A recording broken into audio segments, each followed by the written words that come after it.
Alhamdulillah, alhamdulillah, wassalatu wassalam ala rasulillah, la haula wa la quwata illa billah.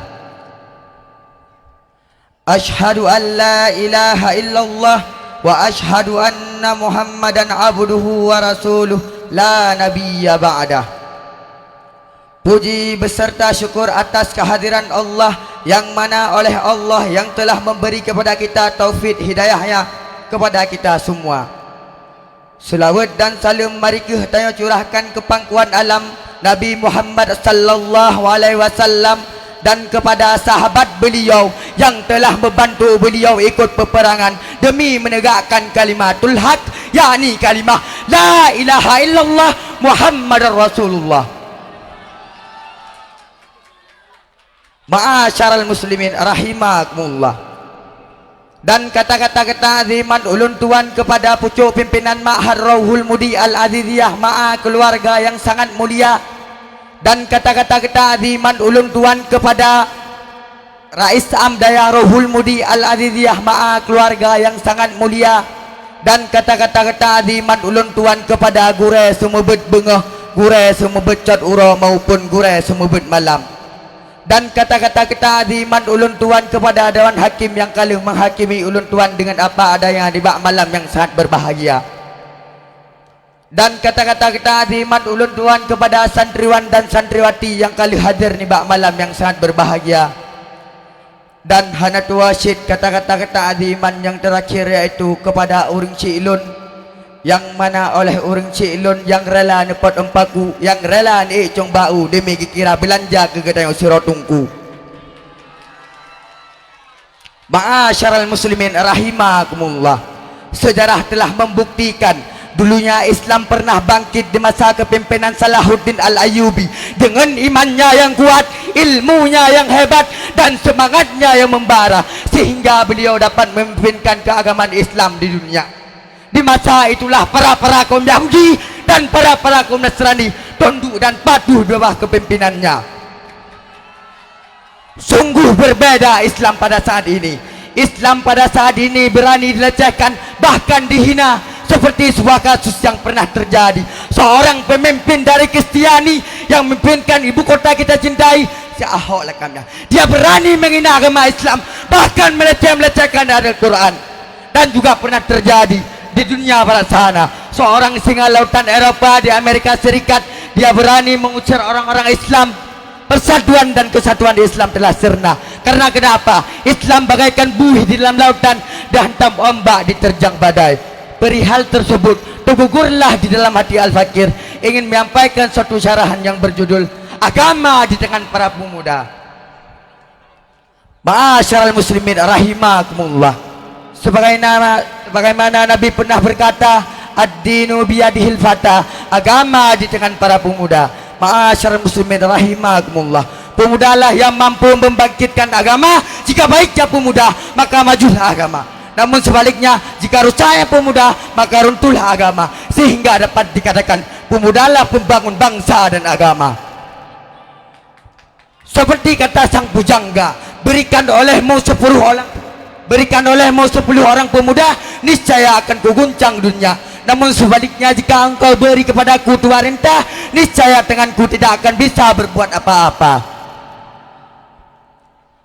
Oleh karena demikian, pemudalah penerus generasi sebagai harapan. Jika pemuda yang kita tinggalkan lemah imannya, lemah ilmunya, dan juga lemah moralnya, sehingga tidak menutupi kemungkinan keagamaan Islam di bumi Serambi akan pamit undur diri. Sebagaimana Allah Subhanahu wa taala telah memperingatkan kita dalam Al-Qur'an. A'udzu billahi minasyaitonir rajim. Bismillahirrahmanirrahim.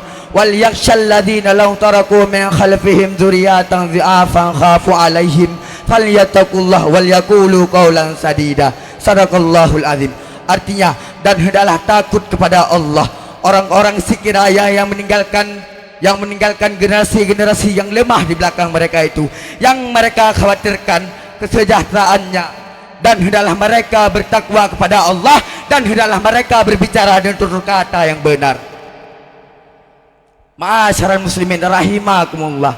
sebagaimana Allah Subhanahu wa taala telah memperingatkan kita dalam Al-Qur'an agar kita tidak meninggalkan generasi-generasi yang lemah imannya, lemah ilmunya, dan juga lemah moralnya, yang mana dapat dikatakan kesejahteraannya terhadap agama Islam.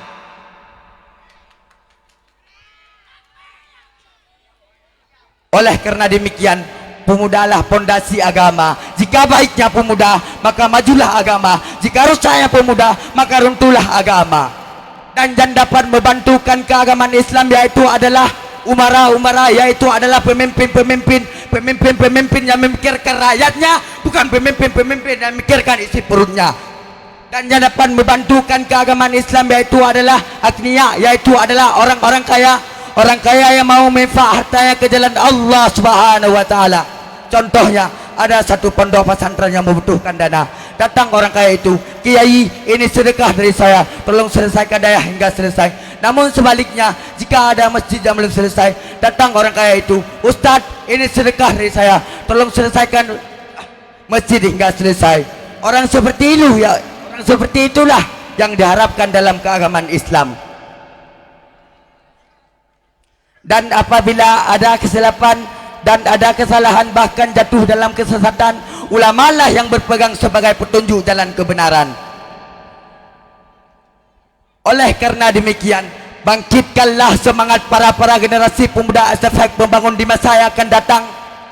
Dulunya Islam pernah bangkit, dulunya Islam pernah nomor satu di dunia, di mana para ilmuwan muncul dari kalangan Islam. Al-Khawarizmi, seorang pemuda yang taat kepada Tuhannya, yang patuh kepada nabinya, yang berpegang dengan Al-Quran dan hadis, hingga beliau dapat membuat satu rumusan Al-Jabar sebagai sandaran ilmu dunia. Beliau dijuluki sebagai bapak matematika. Apakah pemuda-pemudi pada masa kini bisa begitu? Oleh karena itu, teguhkan persatuan, aturkanlah barisan, tanamkan kesejahteraanmu terhadap agama Islam. Jangan sampai Islam yang kita cintai ini tinggalkan nama di suatu hari. Sebagaimana Islam yang pernah ada di negara Spanyol, hanya tinggal sejarah buat latar belakang. Juga tidak akan menutup kemungkinan kejadian seperti itu akan terulang di bumi Aceh yang kita cintai ini. Coba kita perhatikan pemuda-pemudi di masa kini, lalai dengan dunia, sibuk dengan dunia, mabuk dalam kasus percintaan, gak pacaran karo katanya. Viral Facebook sudah merajalela, solat terabaikan seolah-olah soal agama bukan urusannya, tapi urusan para ulama, tapi urusan para mubalik, tapi urusan para pendai. Padahal agama itu wajib kita jaga bersama-sama. Kesimpulan dari pidato ulun tuan yaitu adalah, jika baiknya pemuda, maka majulah agama. Semangat pemuda dapat meruntuhkan gunung yang kokoh.